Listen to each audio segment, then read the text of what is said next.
just thought I'd show you a bit about this CCTV system that we're talking about.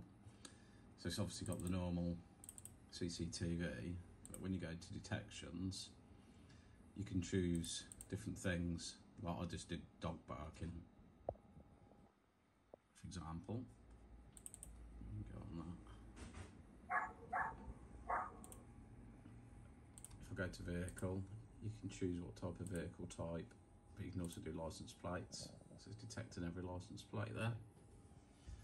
Or we could see if we just wanted vans, it just shows you every single van. You could just look at animals, you could look at people, all the audio events. You can have barking, car horn. It's unlimited really, and obviously face detection is part of this as well. This site has 80-day recording because they've chosen that storage. It shows you the storage there. They've got about 30 or 40 cameras here.